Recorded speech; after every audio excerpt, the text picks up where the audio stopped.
인천 미추홀구에서 발생한 전세 사기 사건으로 또 한 명의 피해자가 숨졌습니다. 정부가 전세 사기 대책을 발표했지만 피해자들의 극단적인 선택이 잇따르면서 오늘 전국 단위의 대책위원회가 출범합니다. 자세한 내용 김인만 부동산 경제연구소 소장과 함께 알아보겠습니다. 어서 오십시오. 안녕하세요. 네, 안녕하세요. 자, 인천에서 전세 사기 피해자들의 극단적인 선택이 잇따르고 있습니다. 이번이 세 번째인데 전세 사기 피해자의 상당수가 인천의 건축왕과 관계가 있는 것으로 전해지고 있는데 이 건축왕 소유의 집이 2,700여 채에 달한다고요. 네, 사실 건축왕이라고 말하기도 사실 좀 그렇죠. 이건 건축 사기왕인데요. 예. 2,700채 정도라면 저는 그런 생각이 듭니다. 우리 사기라고 한다면 후발적인 사기, 처음부터 그런 의도가 없었는데 예. 전세 가격이 떨어져서 전세금을 돌려주지 못하는 깡통 전세 같은 경우가 있는데 2,700채 정도라면 이런 후발적인 사기가 아니고요. 원시적인 사기. 그러니까 처음부터 돌려줄 마음이 없었던 것 같습니다. 예. 2,700채 정도로 했다는 얘기는 이게 관리가 안 되거든요. 2,700채를 관리할 수 없는 정도로 이렇게 보유하고 있다는 얘기는 처음부터 돌려줄 마음이 없었고요. 이게 왜 이런 현상이 발생하냐면 그동안 전세 가격이 떨어진 적이 없었거든요. 그러니까 전세 가격이 올라가주면 모든 것이 다 해결될 문제인데 예. 작년에 금리가 오르면서 이제 전세 가격이 떨어지다 보니까 이번에 이제 들통이 나면서 이렇게 문제가 된 거기 때문에 아마 이 사기범들은 속으로는 참 운이 없다라고 생각할 수도 있을 것 같습니다. 예, 지금 구속 기소돼서 재판을 받고 있는 상황이긴 하지만 피해자들의 상황이 별로 달라지지 않은 것 같습니다. 네네.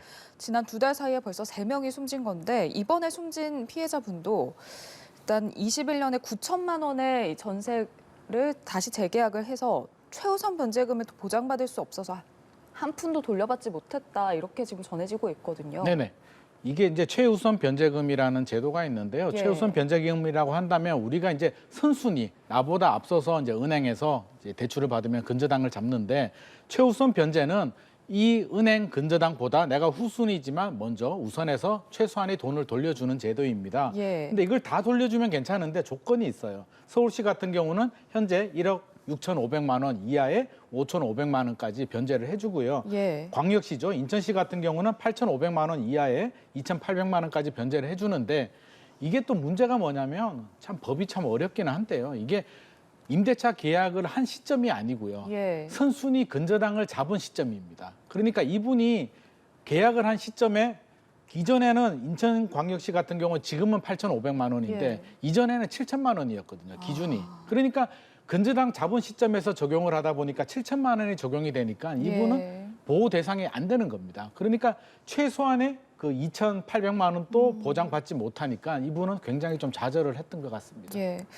사실 정부가 각종 피해자 대책을 내놓고는 있긴 합니다만 정부의 이런 대책에도 극단적 선택이 잇따르고 있다는 거. 그만큼 좀 스스로 목숨을 끊어야 할 정도로 좀 절망적인 그런 상황이 계속되고 이어지고 있다라는 방증이 아니겠습니까? 네네. 네, 지금 대출 연장 대책도 있고요. 긴급 주거 지원, 여러 가지 정책이 있음에도 불구하고 실효성이 없다라는 지적이 나오고 있거든요.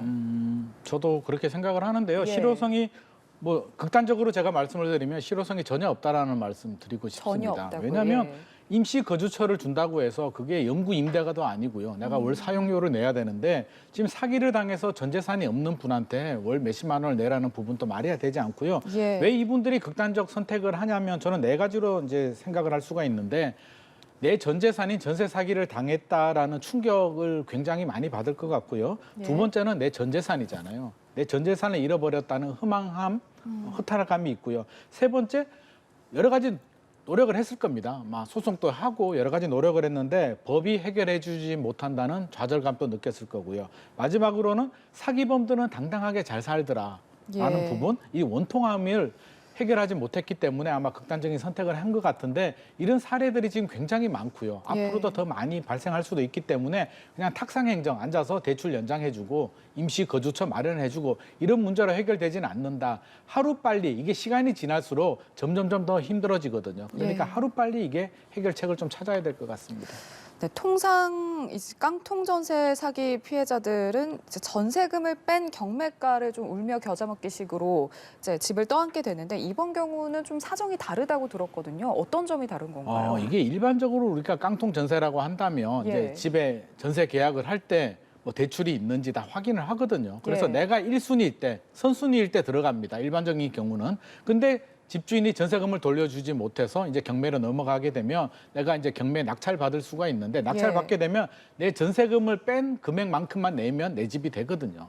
그렇다면 그나마 다행인데 최근에 건축왕한테 이제 사기를 당하신 분들은 예. 어떤 케이스냐면 먼저 선순위 근저당이 있습니다. 은행에서 대출을 받고 후순위로 들어오신 분들이에요. 그러면 후순위로 왜 들어왔냐라고 하면 가격을 좀 더 저렴하게 해주니까 대출 다 있어, 괜찮아라는 여러 가지 달콤한 말로 이제 설득을 당해서 예. 들어오게 되는데 낙찰을 받더라도요 선순위는 변제를 해줘야 됩니다. 예. 그러면 시세가 2억 원 정도인데 내가 2억 2천에 들어왔으면 2억 2천에 내가 낙찰을 받더라도 선순위 만약에 뭐 은행에서 1억 정도 근저당을 잡았다면 내가 1억을 또 돌려줘야 되거든요.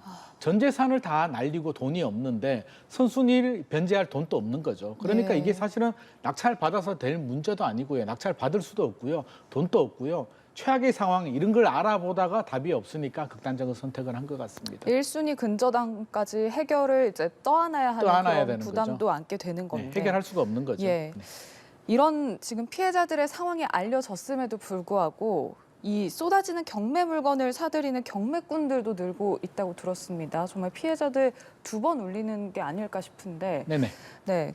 그렇기 때문에 사실 피해자들 대부분이 주택을 직접 낙찰을 받지 못하면 경매가 끝나자마자 집을 비워줘야 하는 상황이잖아요. 네네. 그래서 경매 중지권 그리고 우선 매수권을 요구를 하고 있는데 일단 지금 윤석열 대통령이 전세 사기 관련해서 경매 중단 등 대책을 제거한다라는 소식이 조금 전에 들어왔습니다. 네네. 이 부분이 좀 피해자들의 숨통이 트일 거라고 보시는지요?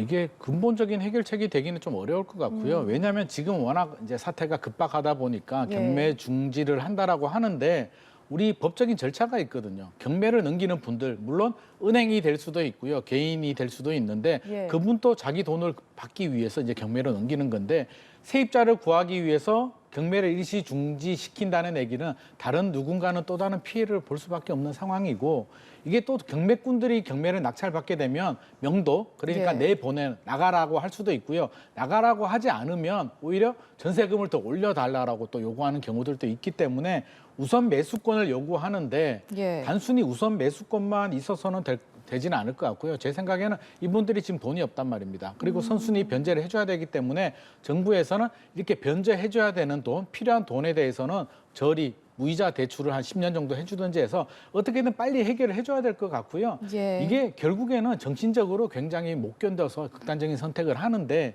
이게 시간이 한 달, 두 달, 6개월, 1년이 지나면 굉장히 극도로 스트레스에 시달리게 예. 됩니다. 그래서 이거는 시간이 끌 문제는 아니고요. 빨리 결정을 해서 경매로 낙찰받을 분들은 빨리 낙찰을 받을 수 있게 해주고요. 무이자 대출을 할 수 있는 분들은 무이자 대출을 해줘서 빨리 이 어려운 이 터널에서 빨리 벗어날 수 있도록 좀 구제를 해줄 필요는 있을 것 예. 같습니다. 오늘 전국 단위의 대책위원회가 이제 오늘 출범을 하는데요. 네. 여기서도 실효성 있는 대책이 빨리 마련이 돼야 할 것 같은데 어떤 대책들이 나올 수 있을까요? 지금 피해자들이 요구하는 게 우선 매수권. 예. 다른 분들보다 내가 우선해서 그 집을 이제 경매 받을 수 있는 이제 그 권리를 달라는 부분이고요. 예. 제가 앞서 말씀드렸듯이 그런 좀 자금적인 지원책도 있어야 될 것 같습니다. 피해자들은 피해본 자금에 대해서 일정 부분을 정부에서 변제를 해달라라는 이야기도 하는데요. 그런 부분도 좀 검토가 필요할 것 같고 아니면 10년 정도 무이자 대출 정도로 해가지고도 일단 이 상황을 빨리 좀 모면하는 게 좋을 것 같습니다. 예. 우리 투자할 때도 손절매가 중요하거든요. 예. 손절매를 못하고 계속 끌고 가면 극심한 스트레스에 시달릴 수도 있기 때문에 빨리 벗어나서 일상생활을 하면서 조금씩 갚아나갈 수 있도록 빠른 구제가 필요할 것 같습니다. 말씀하신 것처럼 앞으로 이런 전세 사기가 일어나지 않도록 예방도 중요할 것 예방 같고 굉장히 중요하죠. 또 전세 사기 가담자 처벌 강화도 중요할 것 같고 그리고 현재 또 맞습니다. 피해자들 말씀하신 것처럼 좀 신속하게 구제책 마련도 필요해 보입니다. 처벌이 사실은 좀 너무 약한 부분도 있어요. 그래서 사기 사기 처벌에 가담자의- 대해서 네.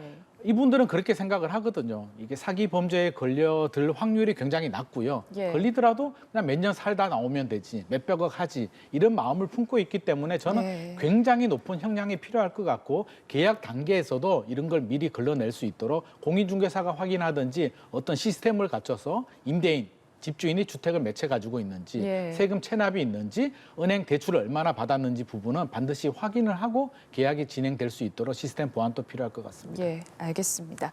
자, 이번에는 부동산 시장 분위기도 한번 짚어보겠습니다. 지난해 4월 이후에 처음으로 전국 아파트 실거래가 지수가 10개월 만에 반등을 했습니다. 네. 부동산 시장 바닥론도 나오고 있고 네. 또 아직까지 하락장이 끝난 건 아니다라고 보는 반론도 있거든요. 네네. 네, 이 반등의 배경은 어떻게 보고 계신지요? 일단 왜 집값이 떨어졌느냐를 우리가 좀 생각을 해봐야 되는데요. 일단 예. 과도한 상승에 대한 피로감, 그동안 7년 동안 집값이 굉장히 많이 올랐고요. 예. 많이 올랐는데 기준금리가 우리 예상과는 다르게 굉장히 가파르게 올라가면서 이제 집값이 조정이 됩니다. 작년 4분기부터 올 1월까지 많이 떨어졌는데 예. 집값이 갑자기 너무 폭락을 하다 보니까 정부에서 이제 규제를 풀어주게 되죠. 규제를 풀어주게 되고요.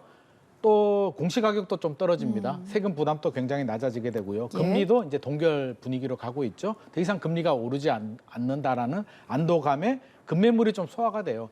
작년까지만 하더라도 거래가 굉장히 안 됐어요. 예. 집을 사야 되는 분들도 있는데 너무 갑자기 집값이 떨어지고 금리가 오르다 보니까 사야 되는 실수요자조차도 기다리고 있었는데 이제 이런 불확실성이 제거가 되고요. 급매물이 소화가 되다 보니까 지금이면 사도 되겠다라는 실수요자와 일부 투자 수요들이 유입이 되면서 이제 반등을 하고 있는데 반론의 여지는 있죠. 여전히 금리 불확실성. 예. 금리가 내려간 것도 아니고 그렇죠. 집값이 많이 올랐다. 집값 과도한 상승에 대한 피로감도 여전히 누적이 된 상태이기 때문에 제가 볼 때는 큰 폭의 반등, 큰 폭의 상승으로 이어지기는 어렵고요.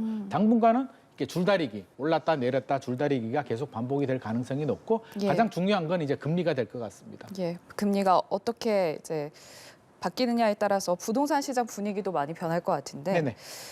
일단 그 지역별로 좀 보면요. 서울을 위주로 보면 반등폭이 있는데 네. 반면에 비수도권 지역은 고점 대비 하락폭을 이게 좀 크게 줄어들었다라고 보기는 좀 어려운 상황이 이어지고 있고 네. 또 분양도 서울은 서울로 좀 수요가 몰리는 반면에 네. 비수도권 지역, 그 외 지역에서는 지금 미달이 발생하고 있는 상황이거든요. 네. 이렇게 부동산 시장 양극화가 뚜렷해지고 있다라고 봐야 되는 건가요? 맞습니다. 이게 집주인 입장에서는 세금 부담도 줄어들고요. 급매물도 소화가 되고 이제 금리가 더 이상 안 오르니까 한 버텨볼 만하다라는 용기를 가질 수가 있는데 예. 자, 집을 사려는 매수자 입장에서 생각해 보면 여전히 집값이 높고 금리도 굉장히 불확실성이 높거든요. 예. 근데 최근에 이제 가격이 좀 올랐단 말입니다. 호가가 올라가다 보니까 내가 지금 올라가는 호가를 과연 따라가도 될까라는 두려움을 느끼고 있고요. 상황이 이렇다 보니까 이제 옥석을 가리게 됩니다. 한 2년 전만 하더라도 아무거나 사도 무조건 오르는 시대였다면 지금은 예. 그게 아니죠. 선택과 집중을 해야 되는데 그 선택과 집중이 공급 물량이 부족하고 미분양이 굉장히 적은 서울 위주로 서울에 눈을 돌리기 때문에 서울은 지금 분양도 어느 정도 잘 되고 있고요. 거래도 예. 좀 되고 있고 하락폭도 축소하는 분위기인데 지방이든 수도권 외곽 지역들은 여전히 이게 낙폭을 줄이지 못하는 상황이어서 당분간은 이런 분위기가 양극화 현상이 좀 더 이어질 가능성이 높고 확대될 가능성도 배제할 수 없습니다. 예.